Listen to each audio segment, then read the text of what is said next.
outside here, I can tell you a little bit about All right. the house itself. All right, this is Ramblin' Rusty. I'm here in Warm Springs, Georgia. Is that the name of the place? Roosevelt's Little White House. Roosevelt's Little White House Warm Springs, Georgia. in Warm Springs, Georgia. And anyway, I'm coming around here, and Ashley has agreed to come down and tell about this. And here I'm in the front of the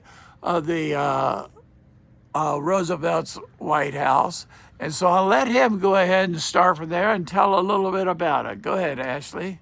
Well, the Little White House here in Warm Springs, Georgia, was a privately owned home of President Franklin D. Roosevelt.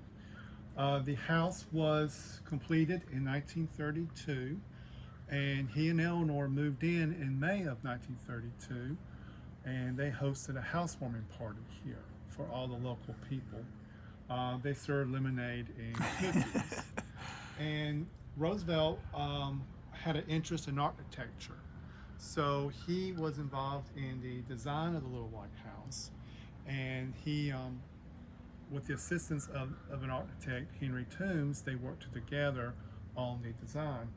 And Roosevelt didn't know what the facade was going to look like, and he settled on the Greek Revival because he found a house not far from here, and he liked the exterior, so he copied that. Now, on the inside of the house is a little bit more rustic, because the walls inside the house are made out of pine. Roosevelt had a choice of poplar or pine, and he settled on the pine. So you have wooden walls, wooden ceiling, and wooden floor. And the fireplace also is made out of stone, and the stone is from the property, as well as the wood for the house came from the property as well. And Roosevelt hired local people. A company called Daniel Lumber Company was responsible for the materials like the wood to be cut, and he also hired some local contractors as well to assist the Daniel Lumber Company. And the house had all the modern conveniences, had electricity, indoor plumbing, even central heating. He had a furnace, so it was heated by coal. And Roosevelt made sure that the house was fire resistant, so he had slate shingles on the roof, and he also had a fire hydrant installed not far from the house. And he also made sure that the house was handicap accessible for him. So the doorways were wide enough, and also he told the architect, Mr. Toombs, that he wanted the outside of the house to be completely leveled. So the Little White House, if you see a photo of it, you don't see a porch on the front because it's all leveled. And the driveway is real close to the house, so he didn't have far to be wheeled to his car from the front door. So Roosevelt had a lot of keen interest in architecture. Well, let's go inside and see what it looks like in there.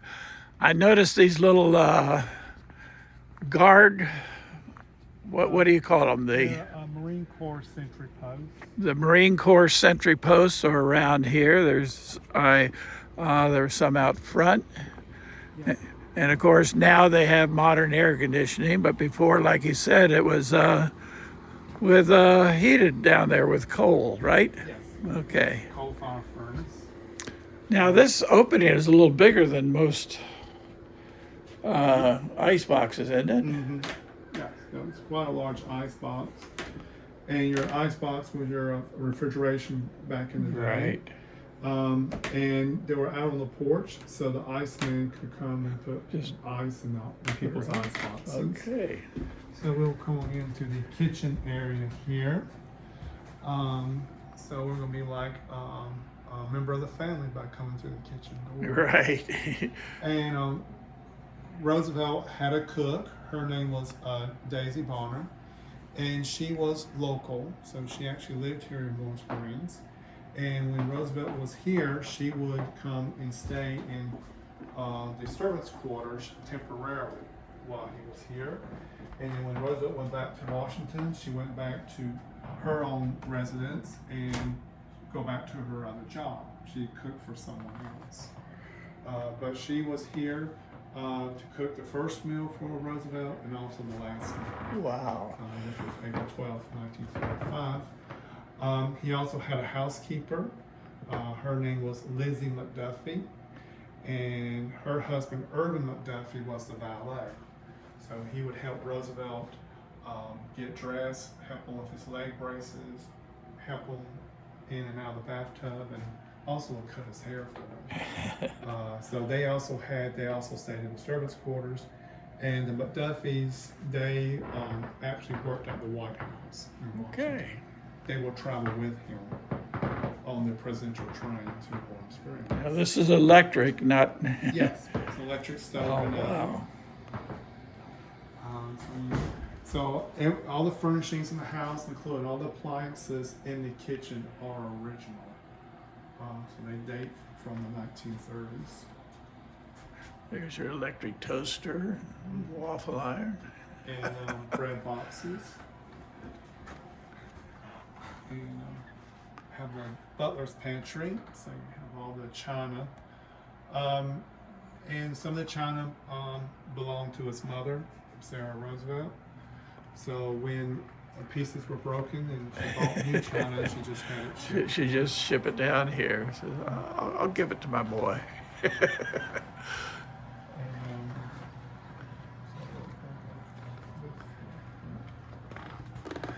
I love the openness of this room. And how the house is designed, how the rooms are laid out, is exactly what Roosevelt wanted. When Henry Toombs was chosen to design the little White House, he was really excited about that. And he drew up some plans, and when Roosevelt looked at the first plans, he said they were too pretentious. So he liked the layout of the rooms, but he wanted the house much, much smaller. So this was the size that he preferred. And this room was used for entertaining, but also this room was also where he did his work. So he basically, while he was here in Warm Springs during his presidency, this is where he ran the country. Was from this room. The card table was his desk, so that's where he did all his paperwork on. He got the telephones, so he can have calls to Washington, and also his mail was flown in by plane almost every day. So he was always in constant contact with Washington. This is where he met governors, met with members of Congress, his cabinet members, met 2 foreign leaders in this room, and also he would do his entertaining in here as well. Now, in this room and also throughout the house, you'll see one of Roosevelt's hobbies. He did have hobbies. The one in this room that stands out was his love of the sea. So you'll see a lot of model ships, paintings of ships. You have John Paul Jones, who was a famous naval officer in the American Revolution. So sailing was a passion of his.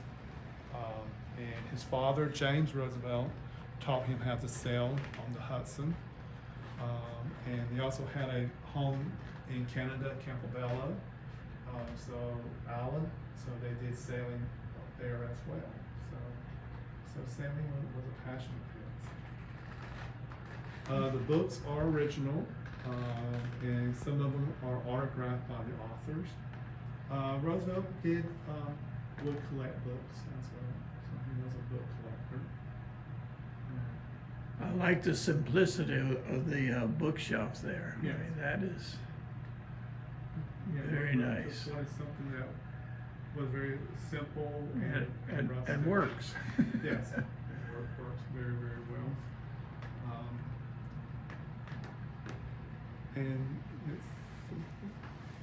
you have the radio, phonograph, dictaphone there. With the dictaphone, he was able to record his voice, to record a speech, or to record for the secretary to do dictation. So the house, was quite sophisticated for the time.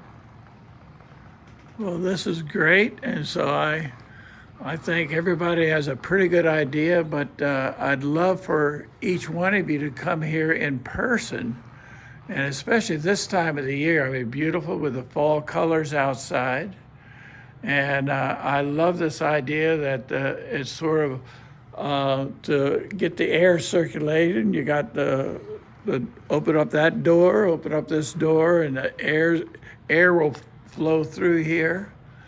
So if ever you're here in Warm Springs area, please come and visit Roosevelt's little White House. This is Ramblin' Rusty signing off. I'll check you next time. Hard to tell where I'll be.